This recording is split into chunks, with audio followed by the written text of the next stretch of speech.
Finally, I was able to get back to the movie theaters. Finally, the first movie of 2023 that I actually got to see in theaters. This has been a movie that I've been wanting to watch for a while now. Like, I really wanted to go see this thing, but everything that was going on in my personal life didn't really have a chance to go out and see any movies in theaters. So finally, I was able to come out in 2023, go to an actual movie theater and see this movie. Got to see a couple movies this weekend, and I'm really excited to talk about this movie. Hope you guys enjoy it. Be sure to smash that like and subscribe button.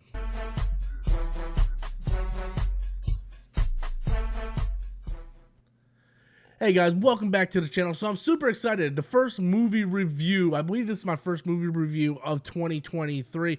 Didn't get to see a whole lot of movies last year. It was one of my most disappointing things here on the channel because when I went to go do my top 10 movies of 2022, I realized that I didn't really see a whole lot of movies. I went from seeing like over 100 and something to 200 movies a year to seeing like 20, and that wasn't a very good thing. So it's one of my New Year's resolutions to go see more movies this year, and like I said, I had a lot of personal stuff going on in my life, so I wasn't able to go to the movies to see these movies when they came out initially. But I did get to see two movies this week alone, and that was Plane with what's his name, Jared. Oh my god, I'm completely blanking on his name.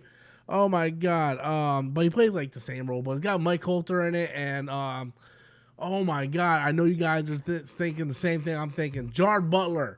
Jared Butler. Oh my god, that was so hard. That was so hard to figure out, wasn't it, Jimmy? Yeah, I know you guys were like, oh my god, Jared Butler, Rob. Come on, calm down. But I seen Plane this weekend, and I seen M3GAN. So today here on the channel, we're going to talk about M3GAN because I really wanted to see this movie when it came out. And like I said, I didn't have a whole lot of time to go see it, but I got to go see it this weekend, and I want to kind of talk about it. I really enjoyed the movie. Now, full disclosure, I didn't see any reviews on the movie. Like, I didn't go like on Rotten Tomatoes. I didn't click on any of my friends' reviews or any of I just didn't watch any reviews. I seen the trailer. I'm like, I want to see this. I don't care what the Rotten Tomato score is. I heard it's doing very, very well in the box office, and I just wanted to see this movie. And I think that's something that a lot of people need to kind of keep in mind. If you want to see something, go see it. Don't let reviews, alter your perception on whether or not you should go see a movie or not. It's okay to watch reviews. Like, I'll probably watch some reviews now after I've seen the movie, but like leading up to a movie, like us, like people, like I'm reviewing a movie right now, right? But regardless of what I say, whether I like or dislike this movie, you shouldn't make your judgment on whether I like or dislike a movie. If you're looking forward to a movie, you should go see a movie. So I went to go see M3GAN. It's a Blumhouse movie produced by James Wan. And it's sort of like a modern day Child's Play, which I'm super stoked for because I'm a big fan of Child's Play. I did not see the Child's Play remake, reboot, whatever you want to call it. I have zero interest in that. I just didn't like the trailers. It's got Aubrey Plaza, which I'm like a massive, like I got a huge crush on Aubrey Plaza, but I have zero interest in watching that Child's Play reboot because it's just there's a plethora of different reasons why I just didn't want to watch the Child's Play reboot. So when I seen M3GAN, I'm like, okay, they're taking that Child's Play formula and they're doing something new with it. Okay, let's see how this thing is. And I was really excited for this movie, and I was thoroughly entertained throughout this movie. It has comedy, it has horror, it has suspense. It has everything that you're looking for in a movie. And I think the thing that I enjoyed the most was it wasn't a long movie. It didn't overstay its welcome, and it was just enjoyable to watch. You're in, you're out, and boom, the movie it flows. It never, like a lot of movies overstay their welcome. Like I'm not a big fan of this 2.5 hour, 3 hour movie thing, man. Like if it, like there's exceptions to it, If it's like this big blockbuster that I've been waiting for, I might go see like one or two a year. But for the most part, I want my movies to be 90 minutes to 2 hours long.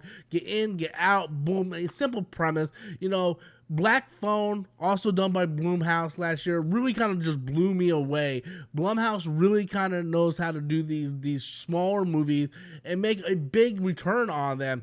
So I always give Blumhouse the benefit of the doubt, even though not every movie that they make is a hit out of the park. It's not a home run, but 9 times out of 10, you're going to get thoroughly entertained. And then when you add James Wan into the mix, that's what this movie was. It's about this toy maker who's trying to make this new state-of-the-art toy, but she's also working on like artificial intelligence, and then she has to take care of her adopted niece, and she basically starts building this toy for her. And then you guys seen Child's Play, you guys know how this thing turns around. The only difference is you don't have some kind of psycho serial killer doing voodoo to put his conscience inside the AI. It's basically Child's Play meets the Terminator and Ex Machina. That's the way I feel about it, right? And it's I like the premise because so much today people rely on AI, right? And it's kind of like freaky. It bothers me personally,